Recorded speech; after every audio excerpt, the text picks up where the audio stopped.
Hi, Bashar. And to you, good day. Thank you so much for this workshop and for last night.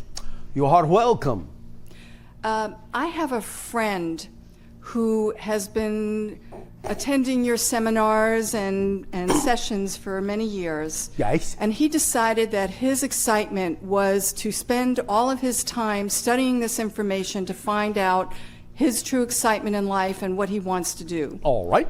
So he gave His up... excitement is to find out what his excitement is. Exactly. I see. All right. So he gave up his job. All right. He moved back east to live with his father. Yes. He's been living there for 2 years. Yes. And all he does every day is Yes. listen to your tapes Yes. and meditate. All right. And he's now at a position where his father is going to be moving to a small home where he's now going to be basically on the street with no money All right. or anything. I suppose he will find that exciting. Yes. And what I'm finding Yes. is that some judgment is dipping into my belief system. Why?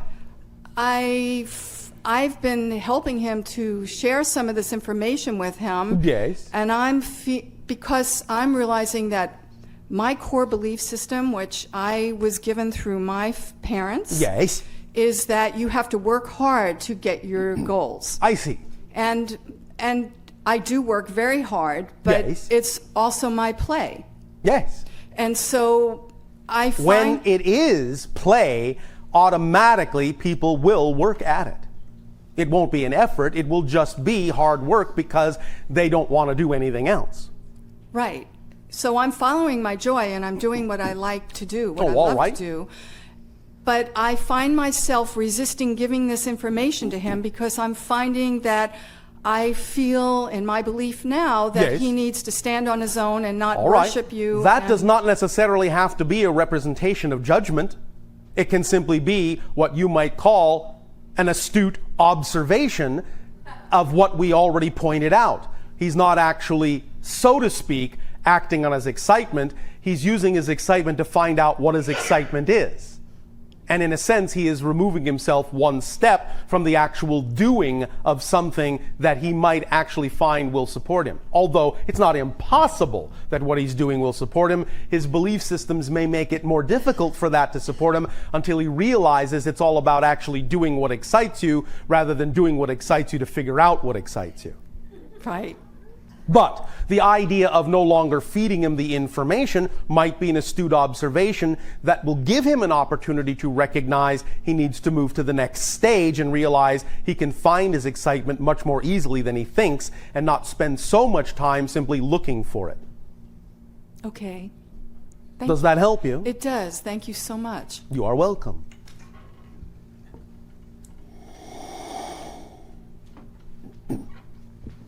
Hello. And to you, good day. Thank you. It's my first time here, so I'd like to ask you some questions if I could. Oh, all right. I'm supposing that you can ask the questions. Yes. Yes. I'll just rattle them all off. Rattle, rattle. All right. Rattle away. Okay. One is I would appreciate it if you could give me more clarity on what you mean by definition. Yes. In other words, the definition, I would appreciate that. All right. The other is some examples of like core beliefs Yes. of what right. those might be. All right. And then another would be how to, in other words, when you talk about following your excitement, Yes. is it, that one should then follow what excites them and just keep moving in that direction? Is that what you're... Yes. Okay. Because excitement, by definition, is the actual physical translation of the vibration that represents your true core being. So anything that brings with it the highest level of excitement, love, creativity, passion, is actually the thing to take action on, no matter what it appears to be, no matter in what form it comes, because excitement is the thread that leads you to more of yourself and leads you to all other things that can manifest in your life in an exciting way. So follow that excitement.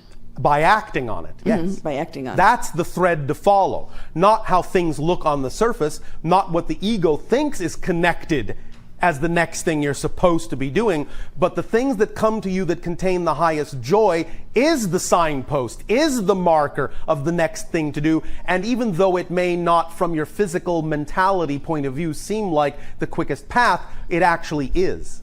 Right, so ironically, although the parents in my personal situation did not encourage that at all, they basically said, follow your duty in a sense. Yes. Follow what is expected of you. Yes. As opposed to... Yes. So, okay. Now, sometimes it may dovetail with your excitement, but on your planet very often it doesn't. Correct. All right, so... Now, yeah. The idea of definition is simply that we are talking about ingrained belief and finding out specifically what that belief is, how you have defined your relationship to any given situation. Who you think you are in relation to what's happening in your life is basically what we mean by your definition of yourself in that situation. And the example would simply be that as you experience things, you have either certain kinds of reactions or responses to them emotionally. You follow me? Yes. All right. And those emotional responses are completely derived from your definition of who you are in relation to that thing. So on a very simplistic level, if you are in a situation, you find yourself having what you typically as humans call a negative emotional reaction or experience to it, that's primarily because the definitions you have about yourself are allowing you to color your energy in that way. And those definitions are primarily probably out of alignment with your true being. If you experience a response that is joyful to the situation, or at the very least neutral, then most likely your definitions are in harmony with your true self. Who you define yourself to be in relation to that thing is more aligned, more harmonious. A core definition in a situation can be something along this line. Let us say a person feels that they are having negative emotional experiences with regard to the idea that they are struggling to create what they call abundance in their life, and they find it difficult to do so. The idea may be that when they get down deep into their definitions, they may discover that they have been taught conflicting beliefs. In other words, on one hand, the parents may have said, you will never really be successful unless you are rich. On the other hand, they may also have been taught to believe money is the root of all evil. So, what they grow up with is this conflict, and they make a decision about who they are in relation to that, and all of a sudden it becomes more important to them to define themselves as a good person. But because they wish to define themselves as a good person in context to the belief they have been taught to buy into, they will say, well, the only way I can be a good person and not an evil one is to never be rich. And all this may be going on unconsciously within them, and so they will actually do their very best to keep abundance away in order to, in their definition of themselves, be a good person. But that's only because they're associating it to a definition they've been given that means that having money equals the fact that you're an evil person. You have to find that core belief, find out that that's the definition you may have, and then realize, wait a minute, I don't have to define that concept in that way. Just because someone has money does not automatically mean they are evil. You have to detach and disassemble that definition so it's no longer real to you. Bring it into consciousness, disassemble it, and then ask yourself, well, what definition would I prefer in its place? I would prefer to believe that I can be rich and be a good person, that those two things are synonymous, not the other thing. You've created a new definition of what is possible, of what is real. And in truly doing it, if that is really a core belief, you will then, by identifying it and redefining it, create a completely new vibration in your being that will then attract different things in your life that you will then respond to in a different way and experience a different manifestation. Does that explain the idea? Yes, so when fear comes up, then you look basically at what the fear is expressing as the definition. Exactly, because you see, you are a 100% energy. And fear is a manifestation of your energy.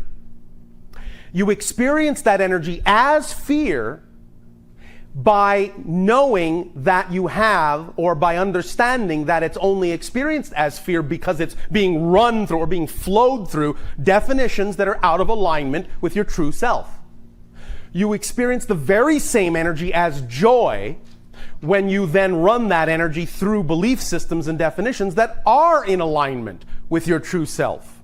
Your true self being an aspect of creation who is unconditionally loving and loved. And so when you have definitions that are out of phase with that, vibrationally out of phase with that, your energy in that sense, its vibrational frequency will become, for lack of a better term, distorted. And you feel that distortion as the emotion you call fear.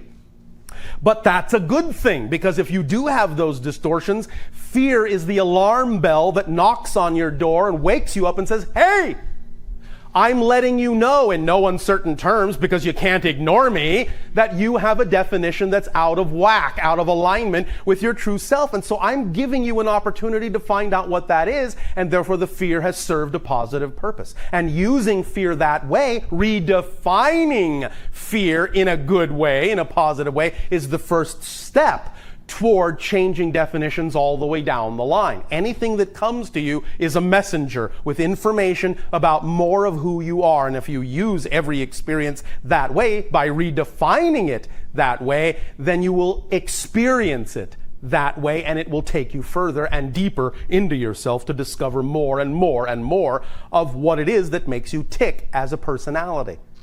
Because your personality is a construct built up out of the definitions you believe are most true.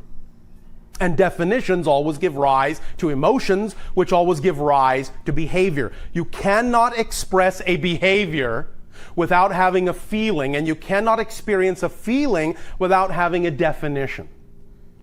If I say to you, you are ashkuda, how do you feel about me saying that about you? Fine. Well, not really one thing or another, because you don't really have a meaning for the word, do you? No. So you see, if I say, just an example, you're stupid, obviously that starts bringing up feelings in people, because you have given a meaning to the word and made it real. But if stupid becomes as meaningless as ashkuda to you, you will not react. You'll remain neutral and realize it's just a definition, and you can choose to give it a positive or negative spin as it relates to yourself, or recognize it has nothing to do with you, and then simply go on your way without having an emotional negative reaction to it. But it's all stemmed from the definition first. Without the definition, there is no feeling. Without that feeling, there is no behavior. So all behavior stems from feeling, which stems from definition. So if you're behaving in a way you don't prefer and you're feeling in a way you don't prefer, follow that trail back to the definition by asking yourself the penetrating question, what would I have to believe is true about myself in order to be having this emotional experience and this behavior in this situation?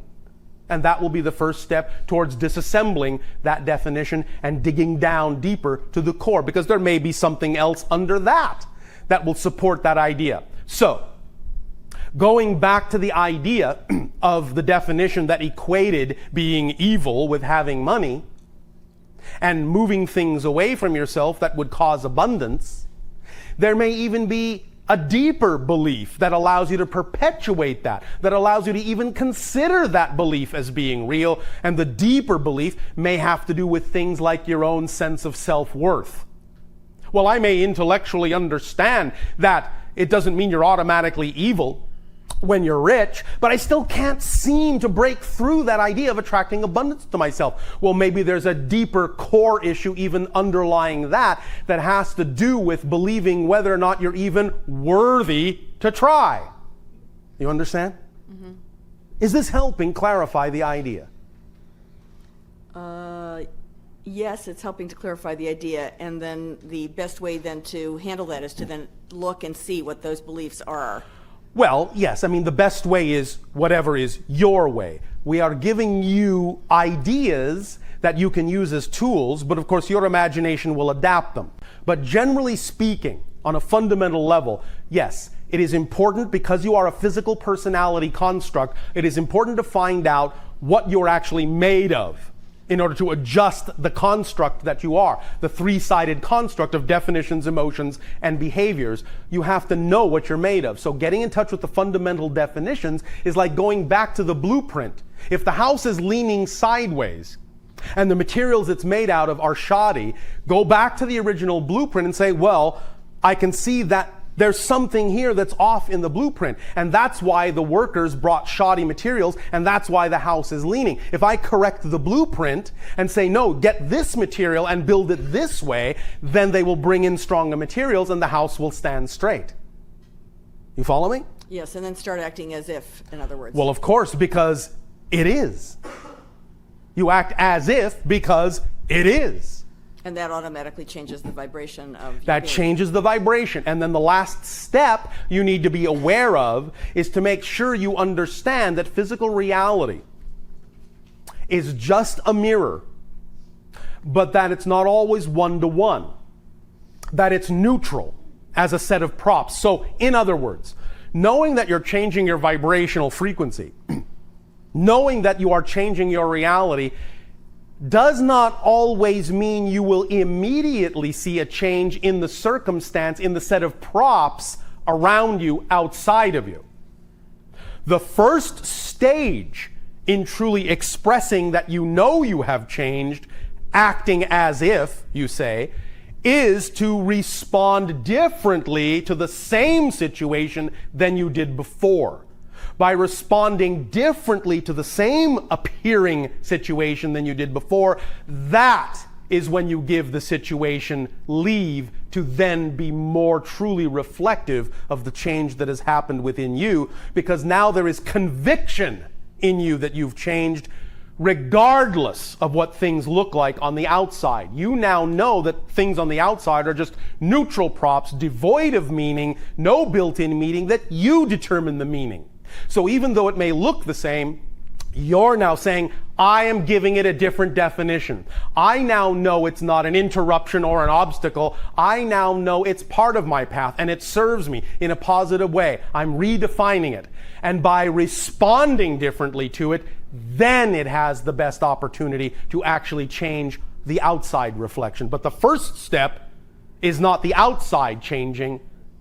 The first step is knowing and behaving as if you truly are different in relation to what's going on outside. So because there really is no outside. To change for change itself rather than for outcome. Yes, exactly. When you change for change itself, the paradox is you change the outcome. When you change for the outcome, you've never really changed. Thank you. Does that help? Yes. Thank you.